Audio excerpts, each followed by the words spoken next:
সাবিলা নূরের ঈদ তো সবসময় আসলে ভাগাভাগি হয় বিয়ের পর থেকেই, বাবার বাড়ি শ্বশুর বাড়ি। এবার 2 বছর পরে আমার বাবা মা দেশে আছে, ঈদের যেই ছুটিগুলো আছে সবার সাথে দেখা করব, দাওয়াত খাবো, বাট মেইন প্ল্যান হচ্ছে অডিয়েন্সের সাথে ঈদে বনলতা এক্সপ্রেস দেখবো। আমার আছে টরবিনো, আপনার আছে তো? চিত্রা ঈদ তো আলহামদুলিল্লাহ বনলতা এক্সপ্রেসে করেই কাটছে এবং ভীষণ ভালো যাচ্ছে। ট্রেলার রিলিজের পর থেকেই আসলে দর্শক এত ভালোবাসা দেখিয়েছে পুরো সিনেমার প্রতি।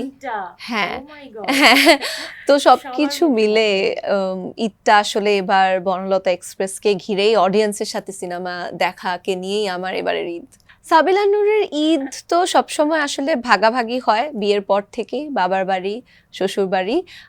এবার 2 বছর পরে আমার বাবা মা দেশে আছে, সো এবার আমার বাবা মার সাথেও ঈদ কাটানো হবে। এরপর মানে প্ল্যান আছে যে পুরো সময়টাই মানে ঈদের যেই ছুটিগুলো আছে সবার সাথে দেখা করব, দাওয়াত খাবো, বাট মেইন প্ল্যান হচ্ছে অডিয়েন্সের সাথে ঈদে বনলতা এক্সপ্রেস দেখবো।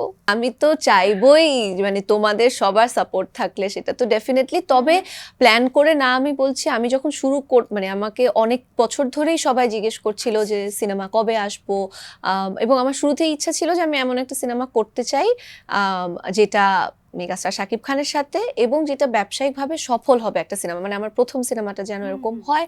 এবং সেটা হয়েছে, দর্শক লিচু বাগানে ভীষণ পছন্দ করেছে এবং আমার সেই সৌভাগ্য হয়েছে যে আমি আমার প্রথম সিনেমায় আমার নায়ক হিসাবে মেগাস্টার শাকিব খানকে পেয়েছি। এরপরের আমার ইচ্ছা ছিল হচ্ছে এমন কিছু করা যেটা দর্শক মনে করবে যে সো সাবিলা তাণ্ডবের নিশাত থেকে যেন একদম ডিফারেন্ট কোনো কিছু করে। সো তানিম ভাই যখন আমার কাছে আসলো, উনি যখন আমাকে বলল যে উনি একটা সিনেমা বানাতে চায় রোজার ঈদে, তখন আমি ভীষণ খুশি হলাম।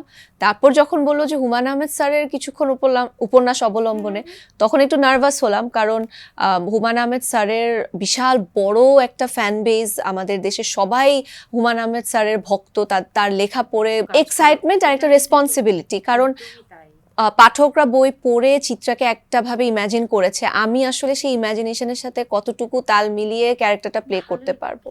এটা দর্শকের যে ভালো লাগাটা কাজ করছে এটা কমপ্লিটলি একটা টিম ওয়ার্কের কারণে, কারণ হুমায়ূন আহমেদ স্যারের উপন্যাসটা যারা আসলে এত সুন্দরভাবে জিনিসটাকে সিনেমা আকারে স্ক্রিন প্লে করেছে, স্বাধীন এবং সামিউল, ওরা ভীষণ মজার মজার কিছু ডায়লগ দিয়েছে।